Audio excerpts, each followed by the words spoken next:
Welcome. Thank you for joining us on this edition of News 2. I'm Sandra Gumansing. In our top story, last night was the big night for the Republican Party. Tuesday evening, all 56 delegations gathered in the Quicken Loans Arena to officially cast their votes. The Virgin Islands delegates all voted for Donald Trump as the party's nominee. News 2's April Knight has details on the delegation's nomination speech. We proudly cast 8 votes for the next president, the gentleman from New York, Donald J. Trump. That was VI GOP State Chairman John Canigata in what was perhaps the biggest night at the Republican National Convention. On Tuesday night, all VI delegates officially cast their vote for now Republican nominee Donald J. Trump.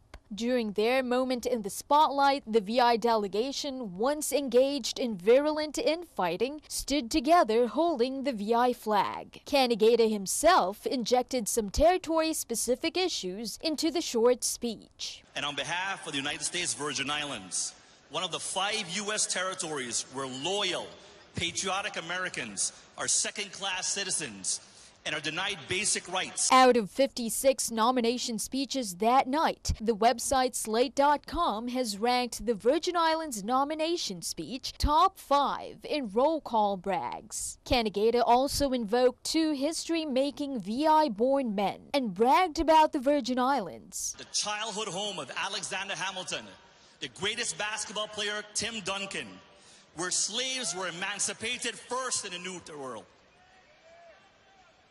where no passport is required to visit the beautiful Caribbean islands of St. Croix, St. John's, and St. Thomas. Superdelegate Holland Redfield's absence was not missed. After Canigata cast 8 votes, there was a bit of a pause before the votes were entered. U.S. Virgin Islands, 8 votes Trump, 1 abstention. Well, back here at home, not everybody is happy with VI delegates voting for Donald Trump. Mr. Trump did win by a landslide, and it would not have made much of a difference.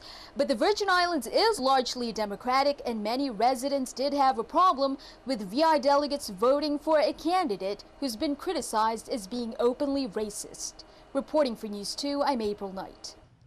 Now, following Tuesday night's roll call vote at the Republican National Convention, the delegates made it official. Donald Trump is the GOP nominee for president. As the RNC enters the 3rd day, all eyes turn to Indiana Governor and Vice Presidential hopeful Mike Pence and Trump rival Texas Senator Ted Cruz, who will both take the stage tonight to deliver remarks to the convention. Chris Welch is in Cleveland with the latest. It was an entrance fit for a Hollywood movie. Donald Trump arriving at the convention midweek via helicopter, continuing his trend of breaking precedent. This is a movement. Donald Trump spoke again at the RNC Tuesday night, this time as the official party nominee. We're going to win the presidency and bring real change and leadership back to Washington. While Trump's children, Donald Trump Jr. and Tiffany Trump, aimed their speeches at further illuminating their father. My dad is a natural-born encourager. A president who will unleash the greatness in our nation and in all of us. Former presidential candidate and Trump supporter Chris Christie took the fight directly to Hillary Clinton. We cannot promote someone to commander-in-chief who has made the world a more violent and dangerous place with every bad judgment she's made. As the RNC enters its 3rd day, eyes turn tonight to Indiana Governor and Vice Presidential hopeful Mike Pence. It's time for us to come together. And Trump's former primary rival, Texas Senator Ted Cruz. Donald, you're a sniveling coward. He's a dirty, rotten cheat. It's unclear if he is prepared to endorse Trump, as he is potentially the party frontrunner for 2020 should Trump lose this year. But he is planning on rallying Republicans with an optimistic speech about the path forward for conservatives. Turn our attention back home. The Committee on Finance, chaired by Senator Clifford Graham, held a meeting at the Capitol building to receive testimony on the West Indian Company, WICO's financial status. Joseph Bichelti, President and Chief Executive Officer of WICO, said WICO is 100% financially independent of the local government. Currently, WICO is unable to pay an annual pilot of $700,000 payment in lieu of taxes. As a result, WICO has an outstanding balance of $5.95 million, according to Beshelty. Lawmakers also received testimonies from the Department of Finance and the VI Public Finance Authority in the fiscal year 2017 budget appropriations. The Department of Finance is requesting a $6,533,000 for fiscal year 2017. On Tuesday, the Department of Homeland Security was not the only federal agency that paid a visit to the territory. Officials from the Department of Health and Human Services also flew down to talk about that programs the federal agency has for the Virgin Islands, including one that focuses on children and families. NEWS2's April Knight has more. Mark Greenberg, acting secretary of the Department of Health and Human Services, visited the territory for the first time this week. On Tuesday, he shared some efforts by the Federal Human Services Agency to make sure the territories have access to their programs. 2014, we created something at ACF called Territories Together. And the notion of Territories Together was to bring greater attention and awareness to the issues and needs of territories across ACF. DHHS Regional Administrator Joyce Thomas also laid out some priorities of her office, the Administration for Children and Families, which includes their goal to end family and youth homelessness. We will continue to work in partnership with you towards a goal of eliminating family and youth homelessness by the year 2020. Another focus of the administration is emergency preparedness for families, especially in a territory that's prone to hurricanes and vulnerable to tsunamis. It's not only about buildings, it's also about families. It's also making sure that families are prepared. It's also making sure that when disasters do occur, that someone is thinking about low-income families. The federal agency recognizes the realities of human trafficking in the territory, and they said they want to make sure the victims are not forgotten. It's an important issue here, and it does occur here in the U.S. Virgin Islands, and we want to make sure that there are services for victims when it does occur. Reporting for News 2, I'm April Knight. In this week's Crime Stoppers report, police, they're asking for your help as they investigate. Remember, you may earn a reward. Here's more.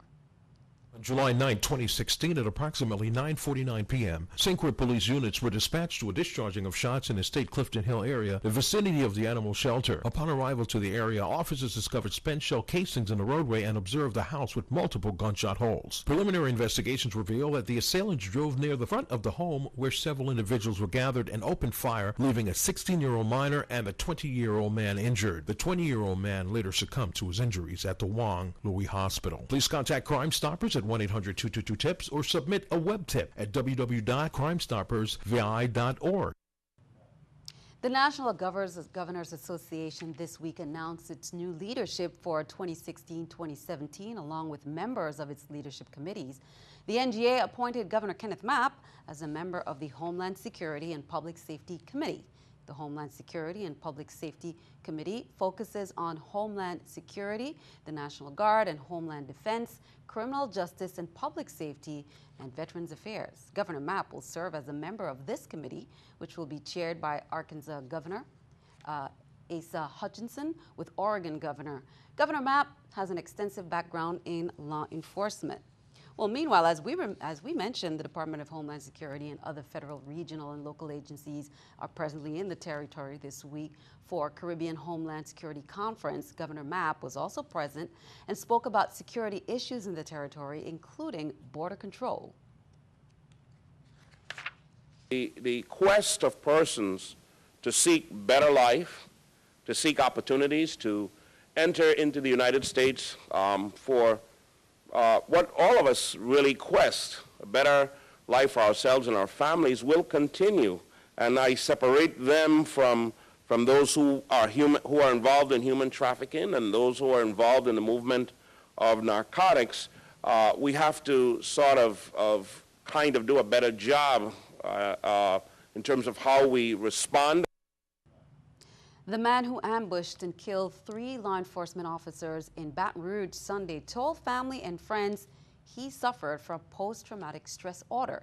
That's according to a source involved in the investigation. Gavin Long joined the Marines in 2005 and was discharged at the rank of sergeant in 2010 after serving in Iraq. The source also told CNN that Long had filled a prescription for Ativan, an anti-anxiety drug, as recently as June. He also had prescriptions for Valium and Lunesta. Keeping our eye on the economy, let's take a look at the stock market watch at the New York Stock Exchange. According to the numbers there, we can see everything up. The Dow 36, NASDAQ 53, S&P 500 also up at 9. Coming up on News 2, we have more on that Sahara dust. Plus, the U.S. Department of Health reports 9 new cases of Zika in the territory. Don't miss our special Zika segment that's coming up.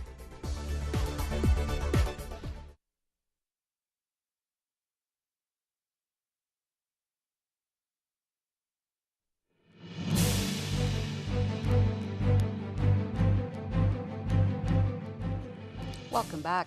The U.S. Virgin Islands Department of Health reports 9 new cases of Zika in the territory. The total number of confirmed positive cases is now 56. 18 cases on St. Croix and 38 cases on St. Thomas. Out of the 797 pregnant women that have been tested for Zika, 9 are presumptive positive. Commissioner of the Department of Health, Michelle Davis, joined us for more Zika prevention tips.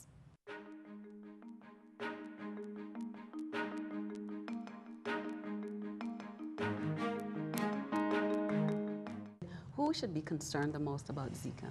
Well, everyone should be concerned because we want everyone to be involved in prevention, but pregnant women in particular are at highest risk for Zika because the Zika virus does affect their unborn child. And so we really want pregnant women to be involved in prevention activities to prevent themselves from getting Zika and for having their babies exposed to the virus. Now we hear a lot about being concerned about the pregnant women. With that in mind, how is it transmitted? It can be transmitted through a mosquito, an infected mosquito, biting an individual, so a pregnant woman or someone else. It can also be transmitted through a woman who is having sexual relations with her partner. The man can transmit Zika, the Zika virus to her, and then subsequently, if the woman's infected, she can transmit it to her unborn baby. Yes, so it can be through vaginal sex, oral sex, and so that's why we're recommending that partners utilize condoms when they're having sexual relations.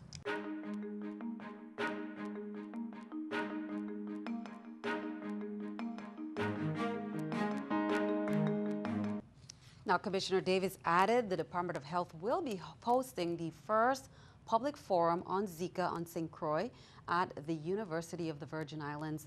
That's on Tuesday, July 26, in the Great Hall Room. That's from 5:30 p.m. until 7:30 p.m. This will be a great opportunity for the public, including pregnant women and their partners, to learn more. Into your health, dust from the Sahara Desert in Africa is back, and that dust causes the skies to be hazy. It leaves a layer of dust in its track and results in poor air quality. Now, this can be a problem for allergy sufferers. Here's more. As a result of the dust storms and a rise in warm air, the sand rises above the Sahara Desert. Now, these particles are transported from the North African desert westward over the Atlantic Ocean across the Caribbean. The small little pieces of dust in the dust can be an irritant to the airway, to the nasal airway, and to the lungs and the respiratory tract. So it's a particular problem for many people. Doctors advise persons with allergies or respiratory ailments should remain indoors when possible. And we suggest that if it's a particularly dusty day, that you try to get indoors, try to get in an air-conditioned, filtered environment. So oftentimes for people with severe reactions and problems due to the Sahara dust, allergy testing for the specific molds that are in the dust is warranted. And that can be done either with traditional blood testing or with skin testing. The skin testing has been shown to be quite a bit more accurate than the blood testing. However, if you are being affected by the dust, what should you do? Yeah, if you're having problems with the dust, you may want to see your doctor, and you may need to get some medications. Certainly, in severe cases, allergy testing and possibly allergy treatments are required to help get through this. Certainly, some special cleaning techniques, air filters, things like that can be helpful, but ultimately, people who have severe sensitivities may require immunotherapy or allergy shots and or allergy drops. And they both are quite effective to decrease people's reactivity and reactions to the Sahara dust and the mold particles. As we reported, the Department of Public Works, they're working on some major road projects in St. Thomas. We mentioned the road widening project starting at the bottom of Rapun Hill. That area has been cleared a little bit after several days of congested traffic because of blocked lanes. Some work has also moved southward in the area of Kmart. Meanwhile, the Main Street Revitalization Project is also underway. It will begin in the area of the Enid M. Ball Library and will proceed eastward. Some of the underground work will be done. According to Public Works, they will try their best to make sure it causes as little inconvenience as possible to business owners. On Tuesday, the Committee on Finance, chaired by Senator Clifford Graham, heard a budget request for fiscal year 2017 from the Virgin Islands Olympic Committee. The governor has recommended a general fund lump sum in the amount of $186,200. Angel Morales, who's the president, said to date they have received about $93,100 of the appropriated $186,200, which they greatly need in preparation for the Rio Olympics. Such funds are used to assist federations in qualifying the athletes. Be sure to stick around. Your News 2 AccuWeather forecast is coming up next.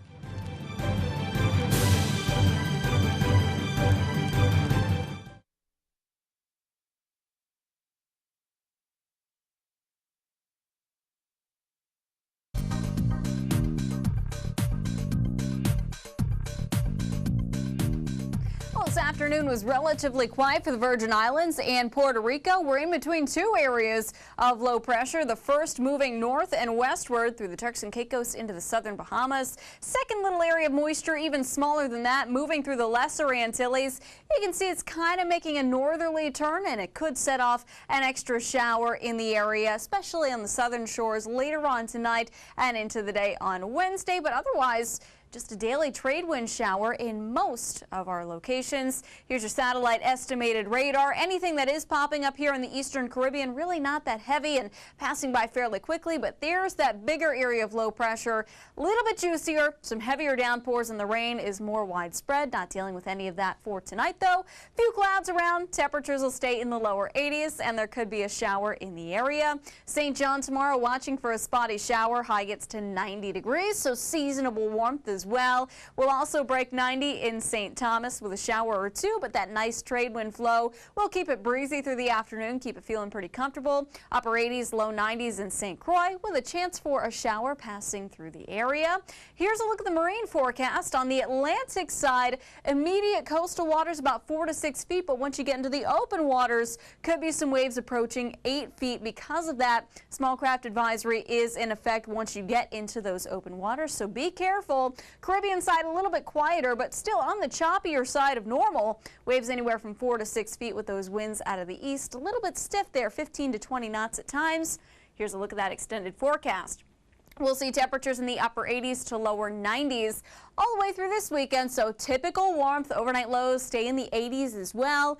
We'll see more sunshine return for Friday and Saturday. Only a chance for a spot shower in most cases, so plenty of sunshine to go around for the next several days. Sandy, back to you. Thank you for that. It is time for our News 2 weather picture there. Lots of sunshine, outdoor fun in the sun by Anaya Ozario, representing Ricardo Richards Elementary School. Enjoying the summer, Anaya. Hope you have a wonderful one. Thank you for sending that picture in. If you'd like to submit a picture, send it to the address right there on the screen. News 2, Innovative Business Center, 4611 22 Park Street, 300, St. Thomas, VI. Be sure to stick around. News 2 Sports comes your way next.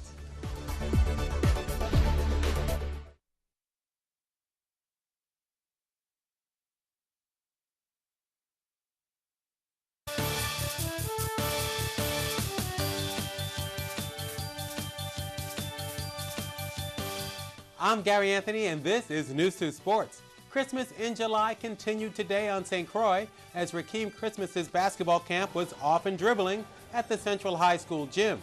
Over 100 lucky boys and girls attended today's camp, where they got instruction from various coaches and got to participate in various drills, such as agility, catch and shoot, and layups. But by far the most entertaining drill was a one-on-one drill, where campers raced to the basket, then went one-on-one until a basket was scored. It was all smiles and laughter, which is what this day was all about. Just to get the kids out of the community to come in together and just have fun and just learn game of basketball. I mean, these little simple things like layups, jump shots, and agility and stuff like that. So, the simple things they having fun with, and we just having fun out here all day. I'm out here being competitive. In the layup lines, I had to help the girls win by blocking a couple of the dudes' shots. So, just out here helping. Rakeem will be hosting a similar camp tomorrow in St. Thomas at Paschulte Middle School. Registration begins at 8:30 a.m. It was another tough one yesterday for the Virgin Islands at the Little League Baseball Caribbean Regional Tournament. St. Thomas fell to Curacao 11-0 to drop to their record to 1-2. Earlier in the day, Puerto Rico defeated the Dominican Republic 5-4. In the current standings, in Pool A, Curacao was on top at 3-0, followed by St. Thomas and Bonaire. In Pool B, Aruba leads at 2-0, followed by Puerto Rico and the Dominican Republic, both at 1-1, and St. Croix at 0-2. Today's games feature St. Thomas versus Bonaire and St. Croix versus Puerto Rico. Tomorrow, you can watch Curacao versus Bonaire at 3 o'clock and the Dominican Republic versus Aruba at 6. All games are free to the public and played at St. Croix's Canagator Ballpark. That's it for sports. Sandy, back to you. Thank you for that, Gary. And that is all for this edition of News 2. Thank you for joining us for all the latest in news, weather, and sports. I'm Sandra Mansing. We'll see you next time.